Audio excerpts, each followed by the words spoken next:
My name is Lily. I am 26 years old. I live in Chicago, USA. I work in a small marketing office. We help companies grow online. We write ads, we design posts, we talk to clients every day. I joined this company 1 year ago. At first, I was very nervous. Everything was new people, new work, new city. But slowly I learned. I worked hard. I stayed late many days. I wanted to prove myself. My boss is Mr. Carter. He is 42 years old. He is smart and confident. Everyone listens to him. In the beginning, he was very professional. He talked only about work. He checked reports. He guided us. I respected him. One Monday morning, I came early. The office was quiet. Only the computer sounds were there. I was preparing a presentation for a client. Mr. Carter walked in and smiled. "Good morning, Lily." "Good morning, sir," I said. He stopped near my desk. "You always come early," he said. "I like to finish my work on time," I replied. He smiled longer than usual. "That's why you are special," he said. I felt a little strange, but I ignored it. That week, small things started changing. He began sitting near me in meetings. He sent me messages late at night about work. He praised me in front of everyone. At first, I felt proud. My boss noticed me. That felt good. One evening, he said, "Lily, can you stay a little late? We need to talk about a project." I agreed. The office became empty. Only us two were there. Rain was falling outside the window. He closed his laptop and looked at me. "Lily, you are doing great work," he said. "Thank you, sir." I smiled. Then his voice changed. "You are not only smart, you are different. You bring energy here." I stayed quiet. He leaned closer. "Sometimes I wait just to see you smile." My heart started beating fast. I felt uncomfortable. "Sir, this is about work, right?" I asked. He paused. "Work and maybe more," he said softly. That moment, I understood. My boss crossed the line. I felt cold inside. I stood up slowly. "Mr. Carter, I respect you as my boss, but this is not right," I said. He looked surprised. "I didn't mean to scare you," he said. "I just wanted to be honest." I took a deep breath. Honesty is good, but this is my workplace. I came here to build my career, not feelings. The room was silent. He looked at the floor. "You're right, Lily," he said quietly. "I forgot my position." I picked up my bag. "I hope this never happens again," I said. He nodded. "I promise." That night, I went home with many thoughts. I was scared. What if he gets angry? What if my job is in danger? But inside, I also felt strong. I chose respect over fear. The next morning, I walked into the office. My hands were shaking a little. Mr. Carter came out of his cabin. "Good morning, Lily." "Good morning," I replied. He looked different, calm, professional. In the meeting, he spoke only about work. No extra looks, no personal comments. After lunch, he called me. "Lily, I want to apologize," he said. "You handled things maturely. I crossed a line and I won't repeat it." I felt relief. "Thank you for understanding," I said. From that day, everything changed in a good way. I focused more on my work. I spoke confidently in meetings. I shared my ideas. 1 month later, our company got a big client. I worked day and night on the campaign. On presentation day, the client smiled. "This is excellent," he said. After the meeting, Mr. Carter looked at me. "Lily, you saved this project," he said. "I want to promote you as team leader." My eyes filled with tears. "Thank you, sir." That day, I understood something important.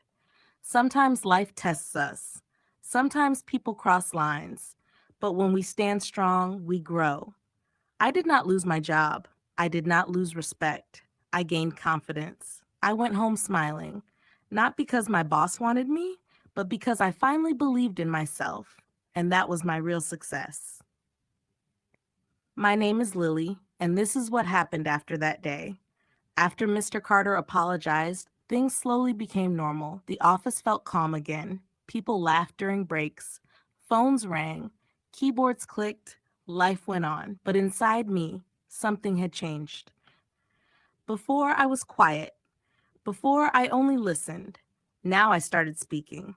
In meetings, I shared ideas. When clients had problems, I solved them. When my team felt confused, I helped them. One morning, Mr. Carter walked to my desk. "Lily, can you lead today's client call?" he asked. My heart jumped. "Me?" I said. "Yes." He smiled. "You are ready." I nodded. During the call, my hands shook a little, but my voice stayed strong. "Hello, this is Lily from Brightway Marketing," I said.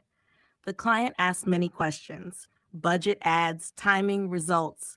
I answered calmly. When the call ended, my team clapped softly. Kate from design whispered, "You did great." I smiled. That day I felt proud.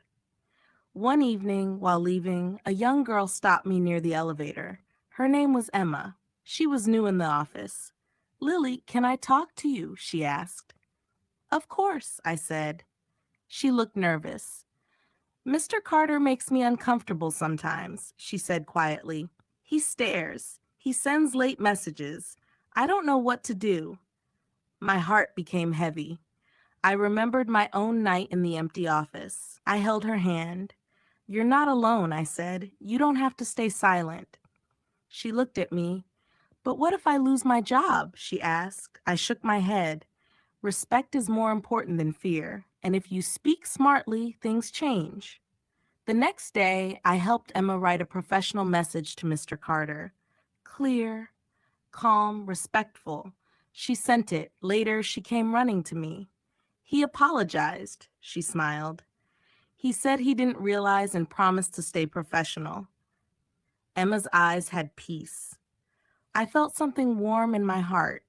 I was not just growing, I was helping others grow. 2 weeks later, something big happened. Our company planned a national marketing event in New York. All team leaders would attend. Mr. Carter called me into his office.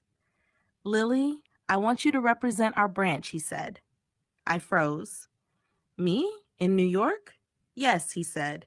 "You speak well. You think clearly. You inspire people." I smiled, but inside I felt scared.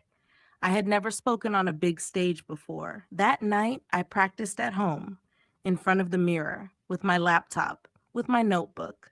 Sometimes I failed. Sometimes I forgot words, but I didn't stop. On event day, the hall was big. Lights were bright. People wore suits. My hands were cold. When my name was called, I walked forward. I took a deep breath. "Hello, everyone. My name is Lily," I said. I started as a quiet employee, but today I stand here with confidence. People listened. I talked about teamwork, about respect, about safe workplaces, about strong ideas. When I finished, people clapped. A woman from another company came to me. "Your story is powerful," she said. "We need leaders like you." I smiled.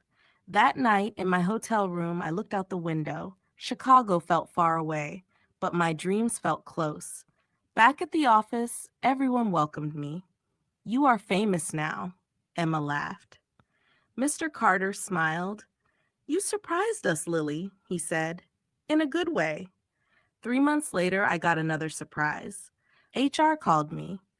"Lily, we are creating a new role, place support manager," she said. "We want you to lead it." My eyes filled with tears.